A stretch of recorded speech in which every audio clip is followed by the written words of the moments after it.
Hello, sir. Hey, buddy, how are you doing today? Well, good. I mean, you were just talking to me about the fact the stock market's pumping. It doesn't look like is the crypto market pumping? BTC was over 20 when I looked a couple minutes ago. Yeah, Um, 2097. You're right. ETH is up a couple points, two and a half, two and a quarter, something like that. So it's broad across all asset categories. Rally, it seems today. As we were noting, it's the why, and I really think that jobs data that came out this morning, showing it new jobs kind of falling off a cliff, basically. Yeah. And the fact of the UN making the thing about bitching about DXY appreciation, like they have a say in it anyhow, but protecting the emerging market. And then there's data that shows the emerging market's only off 4%. There's the G10's off like 14%. So, I think everybody's kind of going, all right, the US is starting to recognize that DXY appreciation is getting ready to start hit exports of US goods. At the same time, it's wreaking havoc in certain areas. And the jobs are going away. So, now's the time to just. It's always killed me that jobs going away is what makes the stock market roar. I know. I just don't get it. It's like, I don't see how, Well, they think it's a sign of slowing inflation, right? I mean, that's. But what it does, it's really saying some people aren't going to have any money to spend in the consumer society. Okay. Yeah. And so you're trying to choke off new money into consumer spending, and so you cut off. I'm kind of really simplifying this, but you're basically cutting off people's paychecks, right? And it's not. It's kind of one of those last in, first out systems. When you're all the way near the middle or the top, you ain't the one usually going these days. That's right. Do that. It's usually at the bottom. So I find that kind of peculiar too, because I go, how much money can they really be spending? I know they have to buy food, of course, and they have to pay rent. But I don't see like a big horde of drunken sailors out blowing cash everywhere. I just don't see it. So yeah.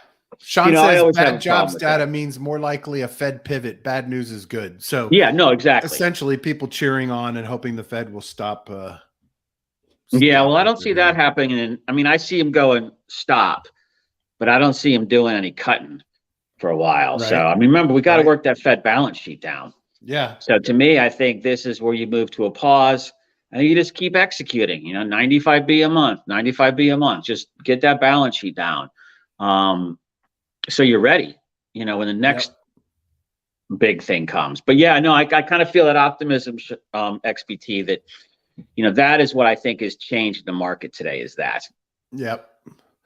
But Niblet says, but Fed pivot usually comes after the negative consequences. Yeah, they'll probably wait because they want to be sure, and they want to make sure that, the economy is severely squeezed. Well, yeah, or slow. But remember, again, we don't have the two-prong strategy. Usually there's one prong, and it's interest rates or Fed rates. We usually don't have, we built the balance sheet up over the last 12 years, but before 2008, the balance sheet was always, 700 billion or something like that. It was never like 9 trillion.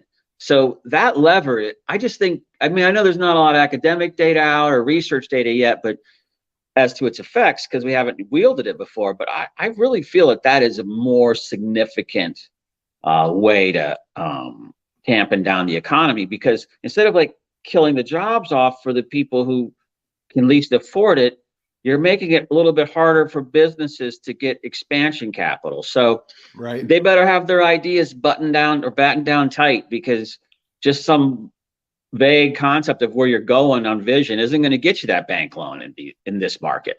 So to me, I think that is something that helps too. And it more like stops the creation of new job rather than taking away existing. And this has never been done before. So to me, I think that's the thing I'm looking at with the most sort of anticipation or excitement of, hey, what the WTF, is this going to work or what? Right. So Shizzy says, so is the bottom end. TradFi loves double bottoms. And then Sean says, you want to take that one, Brad? The market is playing chicken with the Fed. The Fed wins. And then Niblets took care of it for me. Always trust TradFi because they like big bottoms and they cannot lie. Oh, gee, tongue in cheek. Fucking Niblets. If you're not following Niblets on Twitter, you're missing out. Because Yeah, he's got some good stuff. He's one of the funniest motherfuckers on Twitter. And it goes like intellectual and then kind of well, it blends right between sarcasm and sardonic base, or sarcastic and sardonic. Yeah. And that's what I like. It's got that little bit of like just, you know, it's got the little like prick at the end, and I like that. And I mean like it's a little Niblets, Joe just said you've got the little prick at the end. That's what I said, dude. I said his statements end with the most provoking part, the part that like pricks your brain to think. He is funny as shit. Every time I get a reply from Niblets, I am excited because I know I'm going to fucking laugh out loud. That's great. Here's his Twitter handle at Niblets, Nibletts. So, and Niblets is building some cool shit too. We need to chat about that, see how things are going on that, because there's some shit I want to see built there. So yeah, no, cool ideas as well. You know, we have a good community. Yeah, I mean, totally. There's like a core group here that seems to be cranking out product, and Eamon is building cool shit. Sean is about to like take over all of DeFi with Bitcoin DeFi, and all kinds of cool shit. So yeah, so there's, you know, I like the fact that we're kind of focused on the build. I ran into a lot of good build related tweets in the last like day or so. You know, there's a good like 30 things out there that I hadn't even seen. So we'll eventually work through that stuff this week, hopefully, or I'll tweet it all out so you guys can do it yourselves. But it's just exciting times. And I feel like, I really feel like, again, I mean, I'm amazed that we sort of shrugged off, like, I mean, like, you know, Terra/Madoff type catastrophe in a way that, you know, just kept going, kept building. Yeah. I mean, that's the cool thing about it. It's like when I came back from that permissionless conference, I was fucking fired up. And it was a week. It was a week after Do Kwon wreaked havoc on the fucking market, you know? And people were just heads down, making deals, building, collaborating, solving problems. I was like fucking inspired. I'm like, if there's ever, you know, when things are really down and you still see people working their asses off to create amazing revolutionary shit, that tells you that this is a market that's not going away, right? Yeah. You know, the whole predictions that everyone likes to make about the end of crypto, it's just hilarious. One more note, never hurts to zoom out, right? S&P's up 2,787% all time. And in the past year, down 12.01%, down 21.11% year to date. But, you know, it's not like we're in the middle of fucking depression, right? No. And this is what I hate about people throwing all these, you know, the recession word around like it's fucking a depression on steroids, like it's something absolutely horrible when it's just not. Yeah. I mean, you know, there are impacts, of course, but look, if you've been running hot with cash for 12 years and you can't, 14 years, and you can't figure out that, hey, maybe I should take some profits, you know, I mean, you know, caveat emptor and all that, man, you're just bringing it on yourself. So I think that you never lost money betting on S&P 500 over the long haul. Yeah. And still, if you are not in S&P 500 right now, this is a good time to put a little bit in. Not financial advice. Not financial advice, but just looking at that chart right there. I mean, you could just see it. You could see that, you know, if you, S&P index, I mean, that's not T-bills, of course, but it's, you know, that's the U.S. platform market bet, basically. That's the dollar bet. Yep. So, you know, you look at a chart like that and I'm like, yeah, I don't see the dollar going anywhere. Yeah. Well, we'll see. But new go episode, smart. Don't go all in. New episode of Mission DeFi fits episode number 76, fits in with my constant decentralization rants. And this is Teller.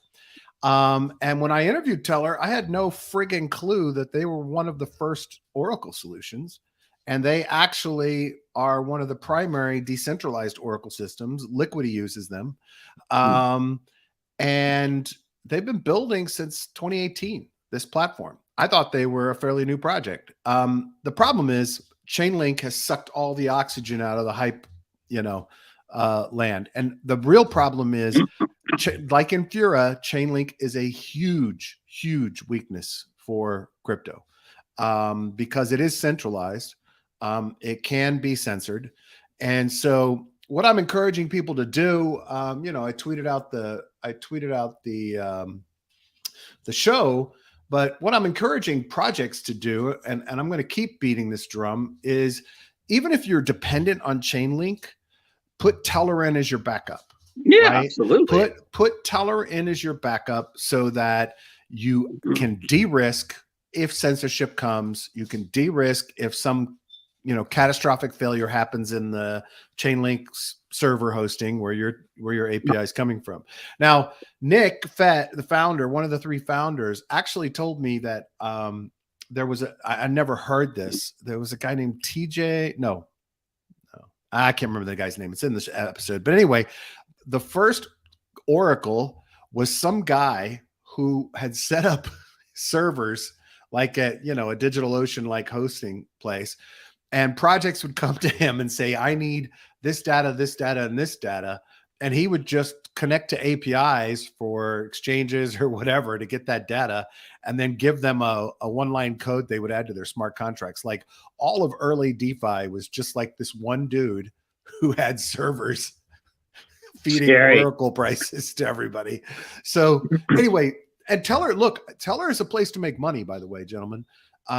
You can stake and request data, but you can also report data and you earn their tokens during that time. And there's a story in the show in end of 2019, they were out of money and their tokens value was way down. And suddenly they were probably thinking about closing the whole thing down, or at least just deploying and letting the smart contracts run. And there was a huge bump in price on their tokens. And so that saved them the market going up. But he talks a lot about how they built it, how when they first launched, they couldn't give their fucking tokens away to get people to come in. They were like, look, I'm going to give you 2,000 tokens. People are like, yeah, but what's that worth? $1.50, but really, really, these are the kind of people that are building the shit that we all need to make sure that we're censorship resistant and infrastructure safe. So I encourage everybody to check it out. This quick one. On that point. If you all remember, I was in that clone of Geist over on Avalanche, Blizzard Finance, which went down when they had a specific problem. Now, I'm a big Chainlink fan, so don't take this the wrong way, but they had a specific problem with the Chainlink Oracle not updating the price of Luna, Terra Luna. And so somebody came in and just, drained the whole treasury. It was that kind of thing. Yeah. If they had had this as another stream of data, assuming they were watching it and all, I mean, you would think that this would be like solved that. Yes. Yeah. Because here's how it works, right? You come in and stake their token. I think you have to stake like $2,000 worth. And you say, I need this data, right? So you can theoretically say, I need this data from multiple sources, whatever. Then you will get multiple people reporting the data to you to earn what you're staking or the fee you are willing to pay. So theoretically, because there are people with an incentive to provide multiple sources, you're no longer dependent in that scenario of Geist of having Chainlink be the sole source. It was Blizzard. I'm sorry. Geist is still going strong. Geist is still going strong. We don't want them dumping up. Yeah. It's going strong. Pull up. So yes, the answer to your question is yes. That's cool, man. That's kind of of data. It's a marketplace of data, is what it is. It's a marketplace of data. Well, see what's beautiful about this. I think with the way the market is lately, we're seeing all these like pure decentralized. I mean, these guys have been around for a while, yes, but I think they fit in this suite of these kind of more pure decentralized plays that are now getting emphasized in the market for a couple of reasons. One, they're easier to do regulatory wise, so you don't get into those types of fixes. A lot of them don't do anything related to, at the beginning, to any kind of token. So basically you have the algorithms running and then they go. So I kind of feel like we're seeing what we're supposed to have seen, or we wanted to see 5 years ago, 4 years ago, 3 years ago. And now it's just emerging. And that's what I find so amazing. I mean, I dug into those guys after you turned us all on to them, to Teller. And, you know, they just look great. I mean, they have a they're a great solid use team. case. They pitch it right, and it aligns like the crowdsourcing of opinion or people or data, and it incentivizes them with monetary resources to make sure that the protocols get the best prices. How can you not love that? Yeah, absolutely. Now, Chainlink announced a partnership with Swift, you know, which is meaning that, you know, that brings institutional into them. So, you know, we're getting Chainlink seated more and more as a single point of failure for DeFi. Right. And if they are a point of failure and fail, and institutions have bet on them, it's going to be really fucking ugly. You think the regulators are bad now? Wait till a bunch of institutions, traditional institutions, lose a few billion because of an outage or some other problem, and the hammer will come down. So anyway, Joe, you multiple sources. Oh nope, that's the tweet. I already did that. You sent me this tweet, Zach XBT on the Beeple hack with 450,000 stolen. His Twitter account was taken over, and Zach has talked about the way they do this before. There are these panels that the dark web can guys on the dark web are selling to allow you to hack a Twitter account no matter the security settings. But was there something in here you specifically wanted to talk about? No, I thought it would just be interesting for the, you know, we talk about people sending NFTs unsolicited to your wallet and different things like that. I thought this would be an interesting thing just on general, something to think about, security and stuff. Yeah, look, I mean, the bottom line on this is everybody that fell victim to this thought that Beeple was sending these links into his Twitter account, right? They didn't know he was hacked, and there was no way for people to know he was hacked. And so, you know, be careful about what you click on in a Discord, in a Twitter account, whatever it is, you know, just don't click and don't connect your fucking wallet unless you're absolutely sure. Check the URLs, make sure everything makes sense, you know, double check and triple check everything. And if it's too good to be true, don't do a fucking thing, because it usually is. It's too good to be true, right? It's just it is. And that extra free NFT you're getting, or whatever you think you're getting to juice your value, isn't worth everything you have gone, because that's what's going to happen. So anyway, this is just interesting. Yeah. Average daily transactions on top EVM chains from over the past weeks: ETH 1.2 million, up 4%.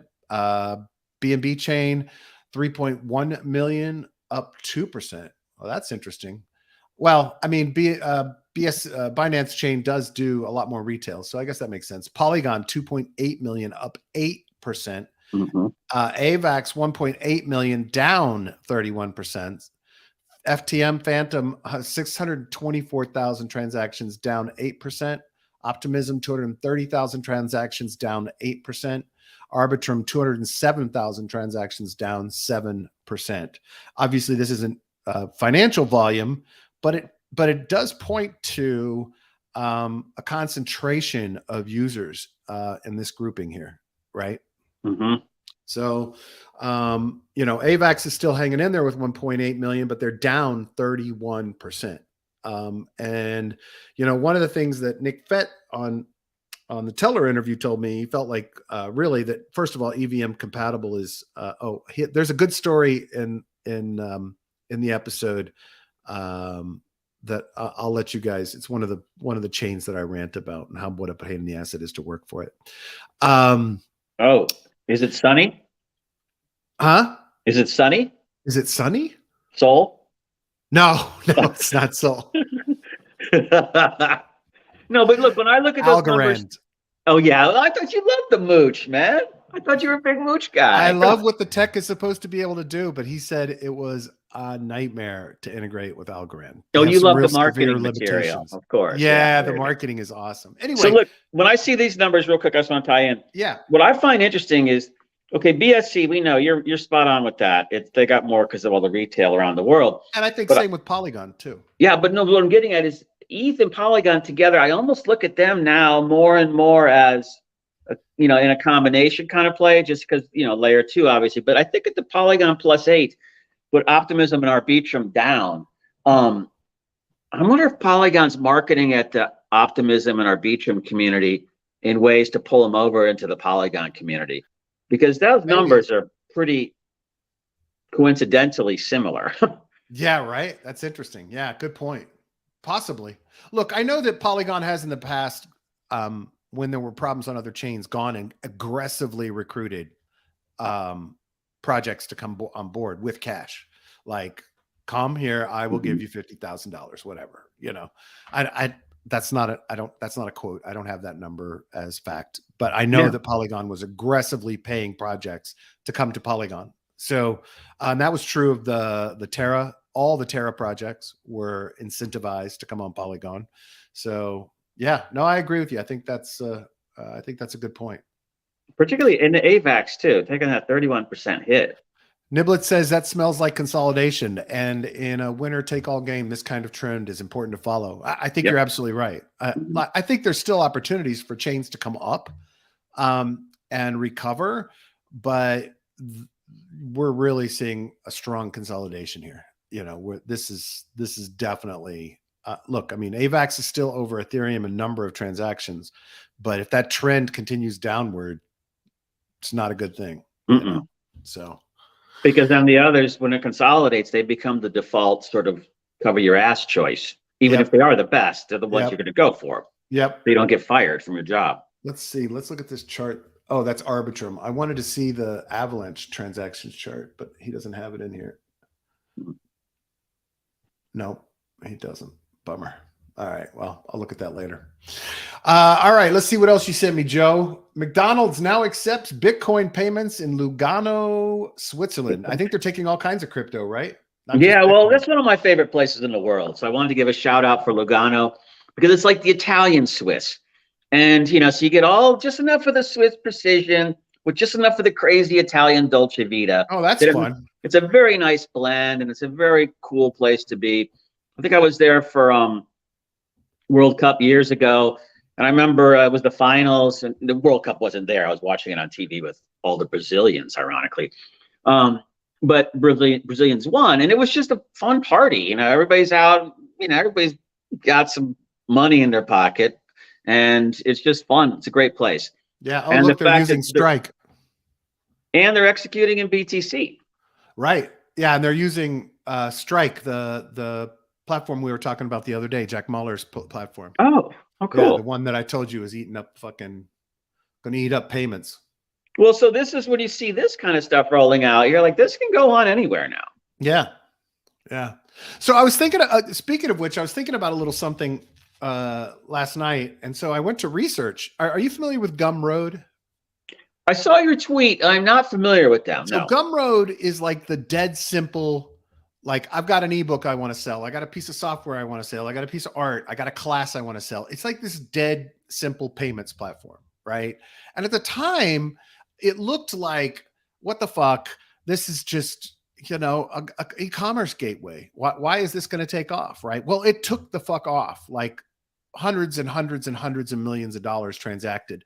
And it's a great platform, absolute great platform. And I was looking to see for a project if they were taking crypto, right? And I think I have that tweet open. Hold on. No, I don't. Okay, hold on. Where's the tweet? Yeah, we got to go through that one too. Yeah. The no tokens. God damn it. Seriously? Hey, one thing I was going to tell you, I noticed the bots are hotter on Twitter. The bots LinkedIn are hotter on Twitter. Yeah. I mean, you got all those like ones of people who like never tweet, but it's some hot, attractive looking person there. And then they don't do anything or do anything. And they have the same followers and the same people they're following numbers. And you're just like, you're fucking hilarious. Yeah. Yeah. No, I know what you mean. The LinkedIn ones don't look as good. I went looking around to find out. And it turns out Gumroad says their founder, has already made his own coin outside of Gumroad, but Gumroad has zero plans to support crypto and NFTs as the majority of our creators wouldn't use it. And so I tweeted, nobody is asking for a simple way to sell ebooks, so I'm not going to build it. And then quoting, this is a farce. I mean, he didn't really say this, but that's the founder. SHL is the founder of Gumroad. And then I wrote, nobody wants a touchscreen phone with internet, so I'm not going to build it. Steve Jobs. So my question was, who's building the Gumroad for crypto, right? dead simple for users, dead simple for people selling shit. Like, why aren't we doing this? Right? Why doesn't this exist? And my point was that, just because people in your creator community aren't asking for it doesn't mean you shouldn't be ahead of the fucking game and make it accessible. And oh, by the way, just because your creators and your users aren't crypto people doesn't mean crypto people won't come over to sell their shit on Gumroad or come over to buy shit on Gumroad. But if you make it dead simple, you've got the resources to build this, right? Well, the founder of Gumroad liked my tweet. So, oh, he did. Oh, good. Cool. That was good. Eamon says Strike is the bomb. Been using it for almost 2 years. It's so fucking dead simple. They hide all the complexity. It's how all crypto software should be. I mean, it's like beautifully done. Told my tenants if they paid rent in Bitcoin through it, they'd get a discount. Got to grow demand and use in any way possible. That's a brilliant idea, dude. Definitely. Yeah. And then get them set up, right? No one will use the feature you don't build. Yeah, exactly, dude. That's exactly it. That was my point. It's like, yeah. So they surveyed their creators and their users, and everybody said, no, I don't use crypto, or I haven't bought an ebook with crypto. Well, because you fucking can't, right? I mean, there's an incredible opportunity in the space to make it dead simple, right? All of the current crypto gateways are a pain in the ass to set up, to deal with, the KYC, all that shit.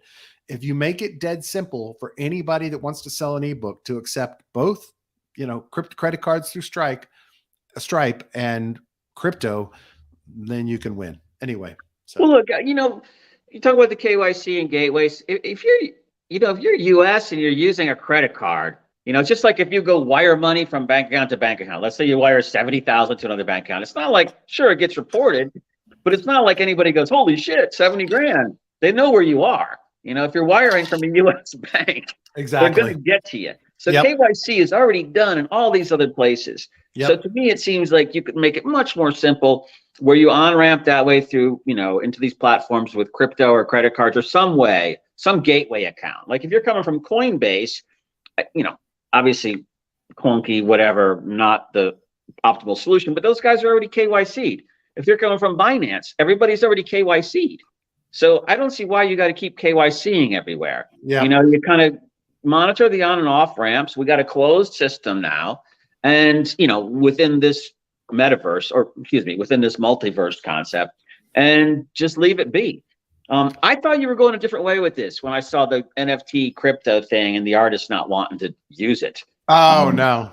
Because, well, I'm sure that's part of their audience are people that are anti-NFT, anti-crypto. I mean, that's definitely part of it. But anyway. But I didn't realize that they were doing the other goods. That makes a lot of sense. Okay.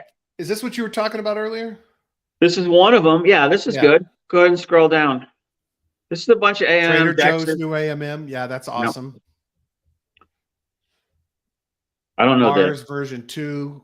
Oh, coming to Cosmos. Good. Ribbon Finance has introduced Avo, a high-performance order book-based options DEX that offers a sex-like experience. Its main advantage is 100-plus instruments with many strikes and expiries, deep liquidity, instant onboarding from EVM chains. That's cool.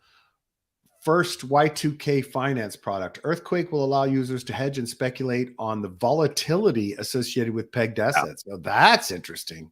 I thought that was cool. Both selling and buying insurance for various pegged assets, including stable coins, will be possible. That's really friggin' cool. I'm so checking that out.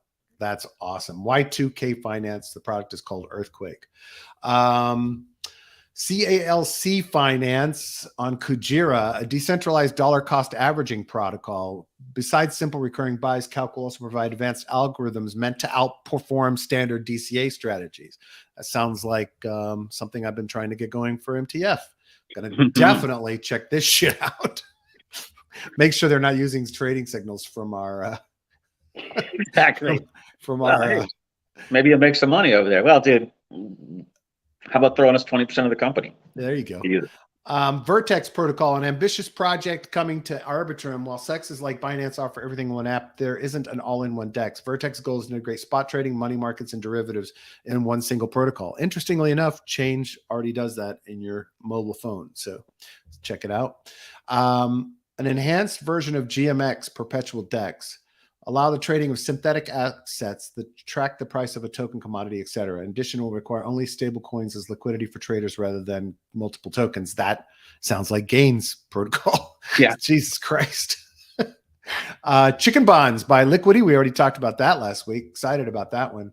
Gamma Swap Labs. Oh, the first Oracle free volatility DEX. Instead of betting that the market goes up or down, Gamma Swap will allow you to trade volatility. This will open new use cases such as hedging and permanent loss, which would be great for liquidity providers. I'd like to understand how that works better. Well, it's another thing. It's another kind of ribbon, or so to speak, to trade. You know, when you think about trading the volatility versus trading the price or the movement, you know, you're trading the standard deviation of the chart, basically. That's pretty friggin'. DYDX version 4. Whoops, didn't mean to do that. That's it. All right, cool. That's a good list. I tweeted it out. I just tweeted it out to everybody, so you can get everybody there if you want. We didn't talk about this the other day, but I just wanted to quickly touch on it.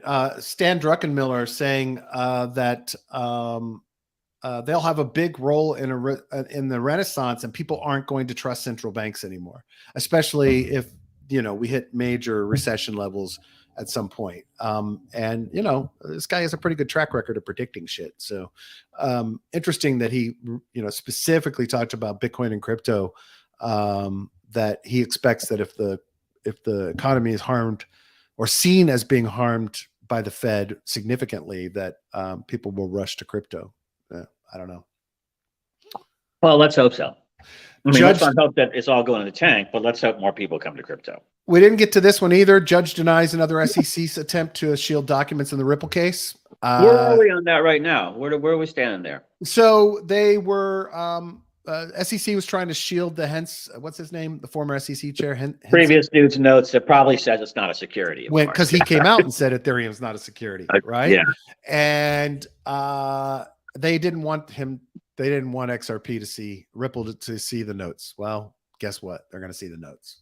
So you're going to see them eventually. I mean, found this project. This is my, my job hunt news sources. So there was a job listing for this project called Metal, which is really interesting. I've started the sign up process. I've got to go through KYC on it, but this is connecting your bank account in like you would with Plaid on any other traditional finance app.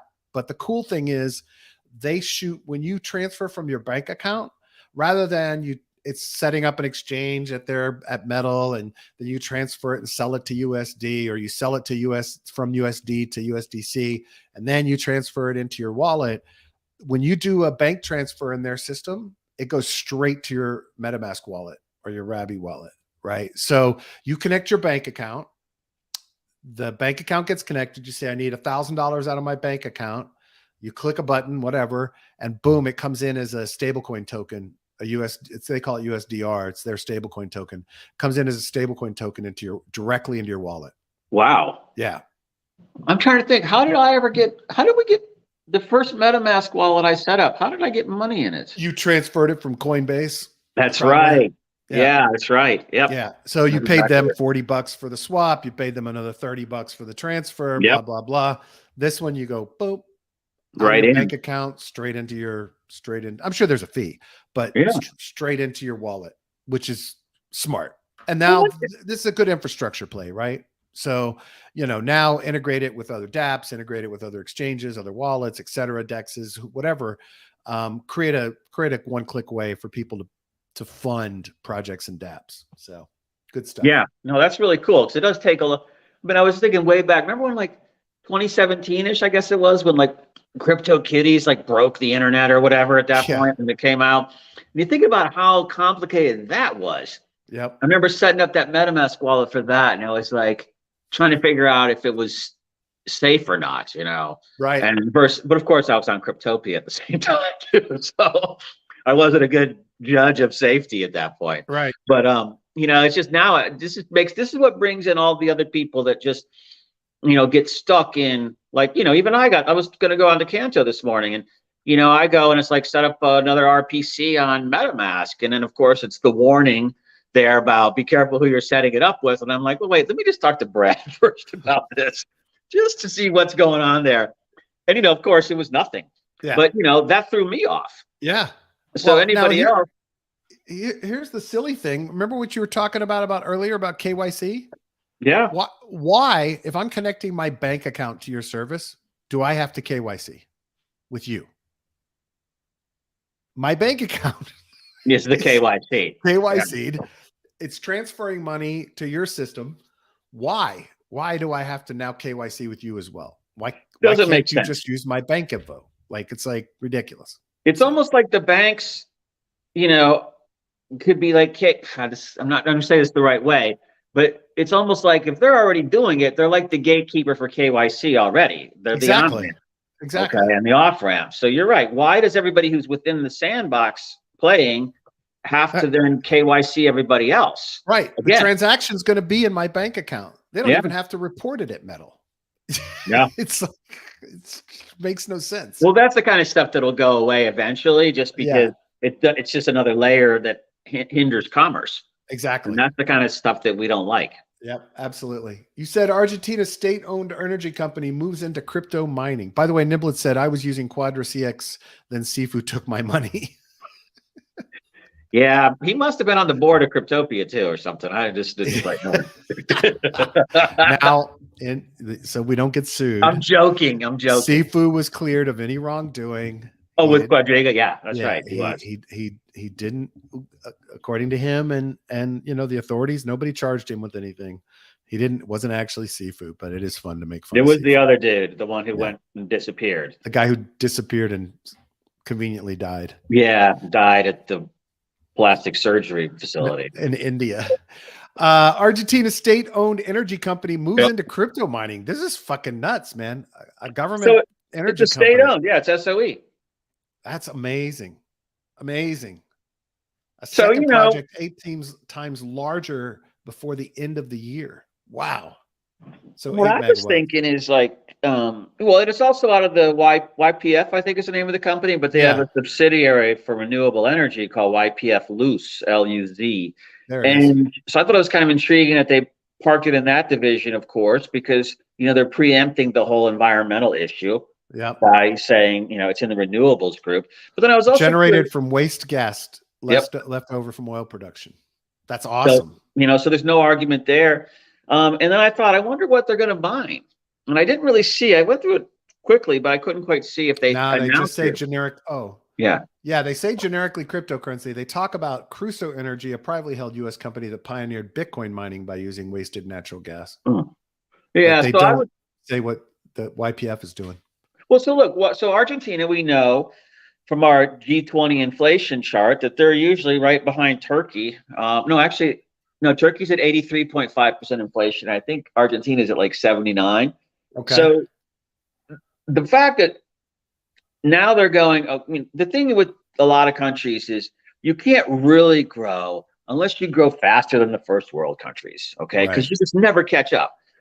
So they're looking now, in my mind, to sort of think about, okay, what assets are going to appreciate and how do we get into some dynamic of what's going to be next? Because we're just getting creamed on the legacy stuff, you know, between, you know, tremendous amounts of debt, you know, to like IMF. I mean, I think, you know, those types of groups, I believe they're in debt to them, but also economic chaos. And so they're looking at this. So to me, I think, look, it's just another, if this group works, then you know they're going to fire up 5 more of these 8 megawatt ones. Hell yeah. All right.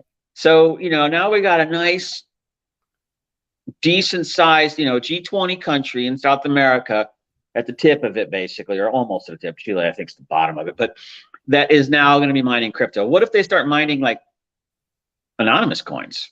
Yeah, possible. Monero. What if they become a hub for pure decentralized processing? That'd be very interesting. You know, now if they're going to say this is what we're going to do,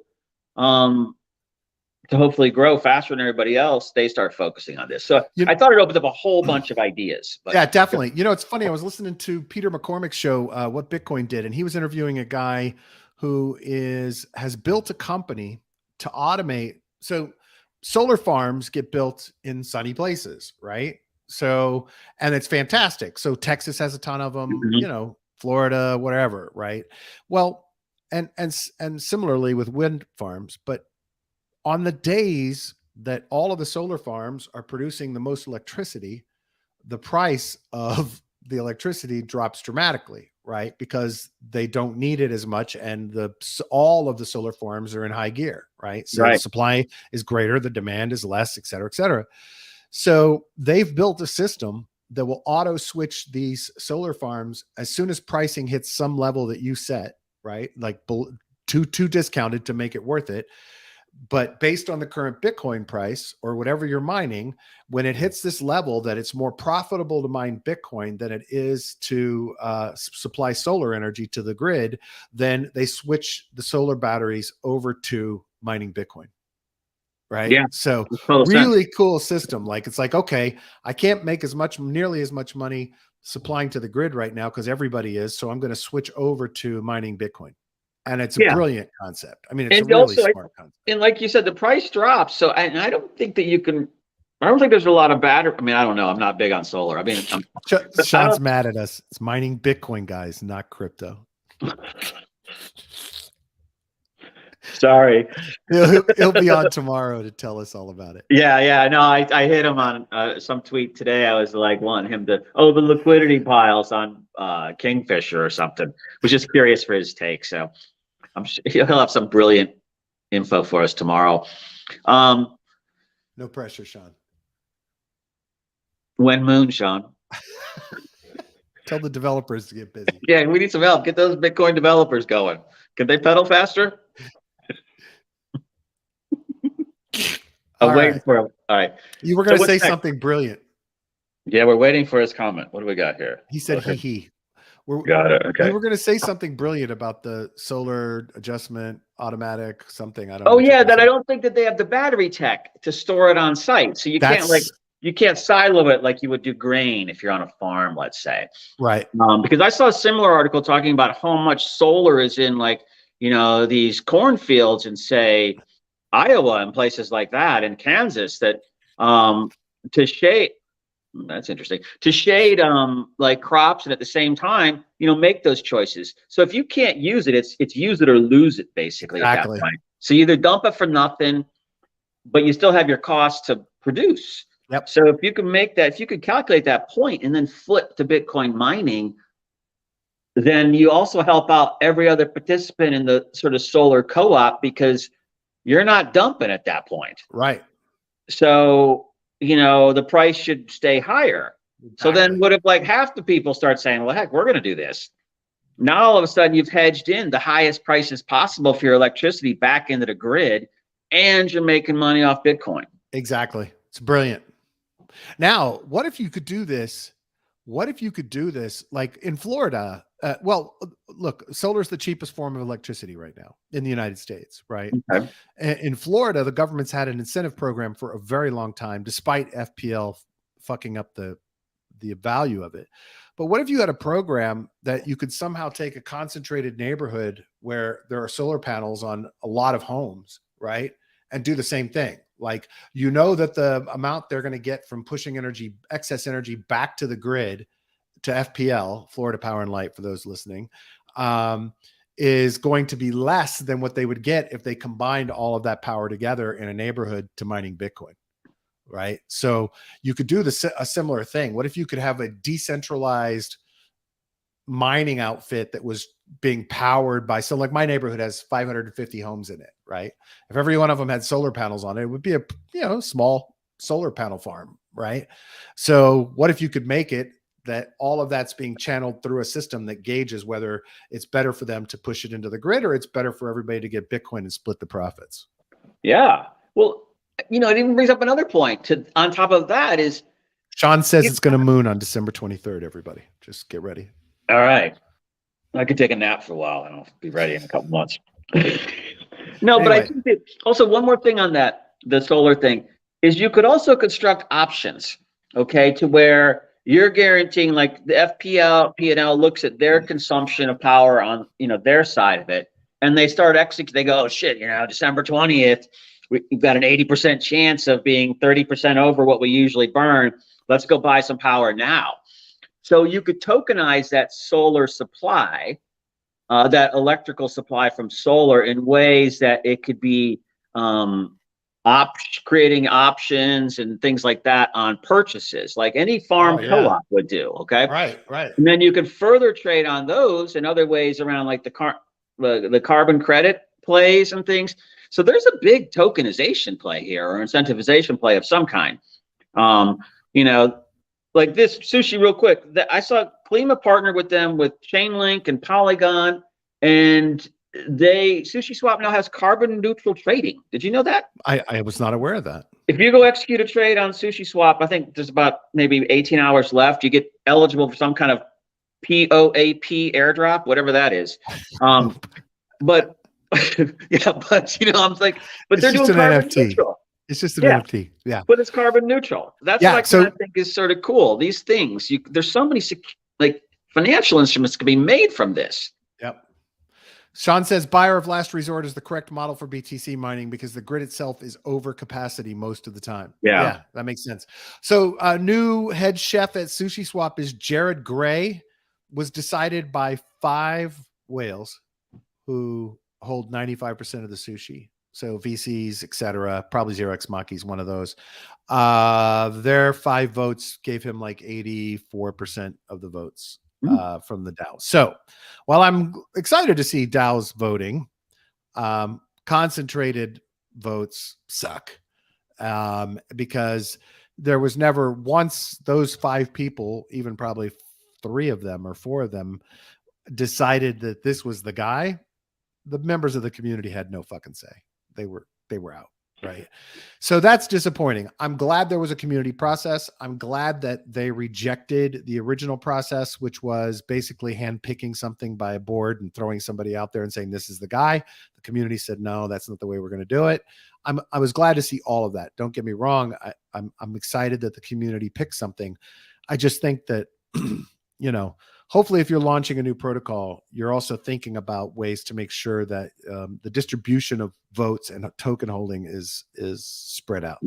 Well, that's why I'm going to say U.S. securities law, but that's why you have special rights when you're like, say, a 5% shareholder, special obligations, or a 10% shareholder. You have to disclose different things and do things. And so specifically, you always will have some kind of input. It doesn't mean that they can't ram it down your throat if they have majority control, but you will get concessions in like the shareholder agreements and the other documents that basically, guide the company. So this is, I would expect, like you said, Brad, there's going to be some evolution of that in DAOs where, protecting minority interests in ways where if you've got, if that group could come together and has more than 10%, they should be able to, do different things in that decision-making process. Exactly. So, it could be a put, basically. They have to approve anybody that the other 5 pick, so then you got to pick someone they want.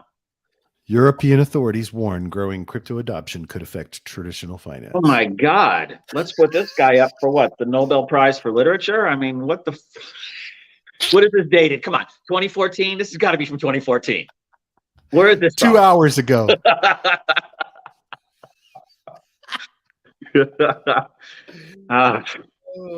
Love my European friends, but it's hard to pull 30 people together, in groups. So according to the European Securities and Markets Authority, ESMA, due to their volatile growth cycles and as long as relevant regulatory provisions do not apply, crypto assets entail numerous risks which may in the future become relevant for financial stability. I mean, I think what they're saying is if crypto continues to grow, it could impact the entire financial system. If something bad happens in crypto, yada, yada, yada, we get it. But guess what? You'll know about it when it happens or beforehand, and you'll be able to figure out why afterwards, whereas you can't right now. Yeah, I mean, honestly, I think that, as crypto takes over more and more of the financial system in various ways, the TradeFi elements are going to be much, much more legacy type product. So I think that it'll de-risk a lot of the mainstream crypto, but, we'll always be able to find the fun stuff on the edge, like we find it all the time here. So I look at this as a positive. I mean, the fact that they're putting a stupid ass article like this is obviously, how did the editor let that get through? I'm just like, or who's the audience? Maybe the audience is all people that know nothing about crypto. Finance in bold. It's a fintech pub. or a Oh, finance okay. pub. So that's probably why it's such a dumbed down, stupid ass thing. But I think it's this flame here that's got these Yeah, regulators. that's a nice. I mean, I was looking at that chart too. I mean, yeah, crypto's. I mean, I keep looking back at that December 2017 thing, and I remember how big that looked Yep. back then. Yep. And then you see this. Yeah. You're like, hey, man, life's good, right? Yep. When you're on the tops. Euphoric said EU, not Europe. Good point. Yeah. Good point. And Sean said Hillary Clinton called it. Bitcoin is undermining the dollar. She gets it. That's its purpose in life. Absolutely. That is the purpose of Bitcoin and crypto. Because yeah, I mean, I get the currency. Yeah, I get the idealistic aspirations. I don't know how it scales to ever completely replace it, but I think it definitely has a significant play in the markets for forever going forward. Yeah. I was reading a thread. I haven't had time to study it, so I don't have the link in here today, but Olympus is releasing a new version of their platform, and they're diving deeper into look, when I first interviewed Zeus, one of his primary points was the reason he got out of Bitcoin was because he felt like, well, it was two things. It was kind of some of the people, but it was also he decided that he realized that Bitcoin could never actually be a currency with the way it operates. And they've communicated that their vision now is for Olympus to be an unpegged stable, right? To be a project that provides a stable token and has variance in it and less volatility, but not replacing US dollar in terms of being pegged to the US dollar, not being pegged to any existing currency on the market. So anyway, it'll be interesting to see. Niblet says maybe BTC replaces euro dollars, not Fed dollars. Maybe. And I was also thinking after that, I mean, doesn't mean like the US couldn't adopt BTC as the dollar someday. I mean, that might happen, but I mean, I don't think it's going to happen in the near term. No. So, I think that there's a place for the tech. I mean, just like, we're not transacting in gold or diamonds. That's right. So to me, I think I love Sean, and they're all, your ideas on Bitcoin DeFi to me are some of the most intriguing ideas out there, specifically because of the type of product Bitcoin is. Yep. So, that's where I see it. That's to me, that's what really gets me thinking. Yeah. Sean says they're all dollar shitcoins to me, Niblets. And Euphoric says people only FUD if they feel threatened by success. It's a compliment. I think he's referring back to this article, and I agree with him. And Niblet says, ha ha ha. Yeah, but look, if you look at that chart, and we're all looking at it, God, what were we thinking in December 2017? God, that was so high. I remember there was a meme or something going around on Telegram where it just showed it from day one of Bitcoin, and just these like giant spikes and then drops, and then it goes, and then another giant one. There's like 4 or 5 of those before the 2017 one. Yeah. And every one just keeps in scale, it looks draconian. And then, you look at that chart you just showed and you're like, 2017 was like a nothing burger, basically. Yeah, exactly. And then you go, well, wait, in 3 years' time, am I going to be looking back on this chart and going, God, what the hell? That seems so big back then. It's very likely. It's very likely. I think you're spot on with that. Totally. Totally. Joe, I got a 1 o'clock, so I'm about ready to wrap it up here. We didn't get to everything today, but we'll hit tomorrow, and we got Sean tomorrow. So that's going to be fun. That'll be fun. Absolutely. Looking forward to it, buddy. Excellent. Hey, everybody, we appreciate you and we love you. Niblet says, but every spike was during easy money times. What does 5% plus interest do to that? I don't know what he means. Maybe it incentivizes more in. Oh, yeah. Yeah, that's good. That's good. Or he's saying it. Oh, I see. He's saying low interest rate on cash accounts. And so now everybody, I guess, is getting 5% on cash accounts. I get it. Does it keep the money? That's an interesting point to consider. Yeah, that is a good point. But, I think, look at those I bonds. If you want to do that, go get that 9% interest. But, that's the thing to think about. Is that still at 9%, those I bonds? It rotates every 6 months. It changes a little bit. I don't know what it's right around there, 8.5, 9-ish, something. We could just ask Uncle Google, I guess. But that's what I'm doing. October, last chance to lock in. 9.62%. Yep. So you can still get that. Month. And then they have like a reprice for 6 months, but you got to lock up for a year. But look, that's the competition right there. Oh, the lockup on the rate is 6 months. So after no, you have to lock up for a year, I think, but you're only guaranteed that rate for the first 6 months. Yeah, and then it rebases or whatever after that. But that's the comp. Yep. I don't know. I mean, if I'm grandma with or someone with a lot of cash in the bank, that's the kind of thing I look at. Yeah, if I don't want to take risk. But if I'm like 10% is awesome. But if I'm under 80, I'm looking at it and I'm going, shit, I can do better in other places too, with my risk money. Heck, I can go gamble on sports and probably beat 9.62%.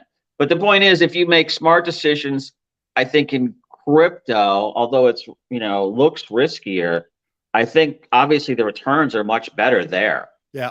But the difference, again, separate your risk-free capital from your risk capital. Risk-free I-bonds, risk capital, crypto. There you go. And equities. That's it, man. That's it. Niblets, Sean, not financial advice. Eamon, and anybody else I missed, thank you for your participation today. We love having you on. Niblet says that's half the yield of Anchor with a fraction of the risk and trouble. Yeah, exactly. That's totally true, dude. Anchor being Terra Luna Anchor.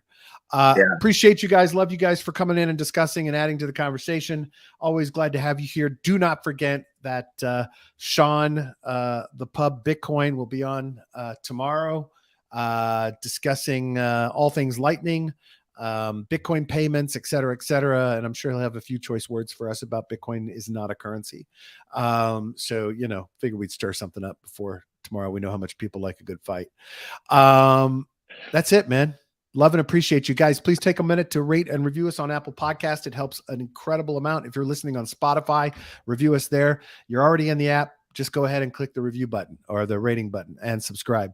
If you're on YouTube, please be sure to subscribe and don't forget to click the little bell so you get notified when new episodes come out. All episodes of this show and the Mission DeFi interviews that we talk about are on missiondefi.com.